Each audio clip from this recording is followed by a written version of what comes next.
जय श्री कृष्ण दोस्तों। अध्याय 4 ज्ञान योग। इस अध्याय में भगवान अर्जुन को बताते हैं ज्ञान का रहस्य। ये ज्ञान भगवान अर्जुन को उनका भक्त होने के कारण देते हैं। भगवान अर्जुन को बताते हैं कि ये ज्ञान पहले उन्होंने सूर्य को दिया था। तो अर्जुन के मन में एक संशय उत्पन्न होता है। वे पूछ उठते हैं कि हे प्रभु, आपका जन्म तो अर्वाचीन हाल का है और सूर्य का जन्म बहुत पुराना है, अर्थात कल्प के आदि में ही हो चुका था। भगवान कहते हैं, अर्जुन, ये तू जानता है कि मेरा जन्म अभी का है, परंतु ये अधूरा सत्य है। भगवान अर्जुन की दुविधा दूर करते हुए एक और रहस्य बताते हैं। वे बताते हैं कि मैं अजन्मा, अविनाशी और समस्त प्राणियों का ईश्वर हूँ और मैं हर युग में अपनी योग माया से प्रकट होता हूँ। अर्थात श्री गीता ज्ञान भगवान पहले भी दे चुके हैं और आगे भी समय समय पर अधर्म बढ़ने पर जन कल्याण के लिए देते रहेंगे।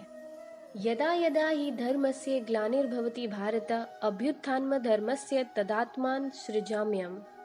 जब जब धर्म की हानि होती है और नीच अहंकारी व्यक्ति बढ़ जाते हैं और वे ऐसा अन्याय करते हैं कि जिसका वर्णन नहीं हो सकता, तथा असहाय व्यक्ति, पशु आदि कष्ट पाते हैं, तब तब वे कृपा निधान प्रभु अपनी योग माया से दिव्य शरीर धारण कर समाज की पीड़ा को हरते हैं। सृष्टि में कुछ व्यक्ति ऐसे भी होते हैं जो भ्रष्टाचारी होते हैं और खुद को ईश्वर समझते हैं और किसी भी गलत काम से नहीं डरते।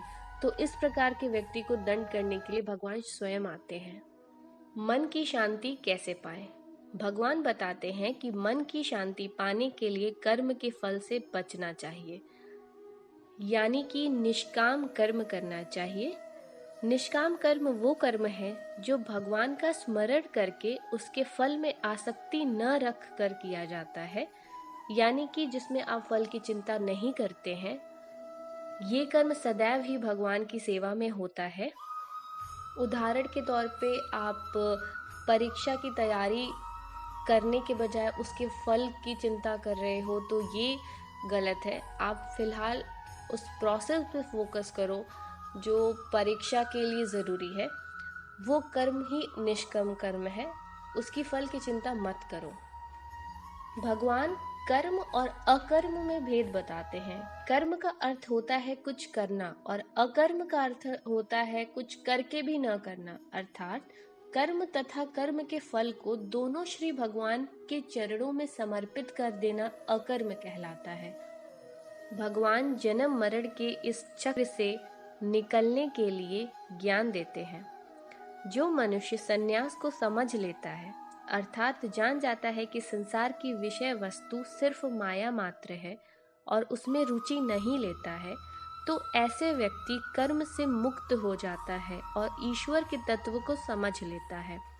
उसी प्रकार कर्म योगी निष्काम कर्म के द्वारा भौतिक जगत के विषय भोगों में रुचि नहीं रखता, क्योंकि वह सभी कर्मों का फल भगवान को सौंप देता है और सामाजिक हित के उद्देश्य से कर्म करता है और मोक्ष की प्राप्ति करता है।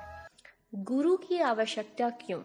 श्री कृष्ण के अनुसार यह सभी विषय रहस्यात्मक विषय है जिसे समझना काफी कठिन है, इसलिए हमें एक समर्थ गुरु की शरण में जाना चाहिए, क्योंकि वे हमें ज्ञान को जानने में सहायता करते हैं और सभी पापों से मुक्त कराते हैं।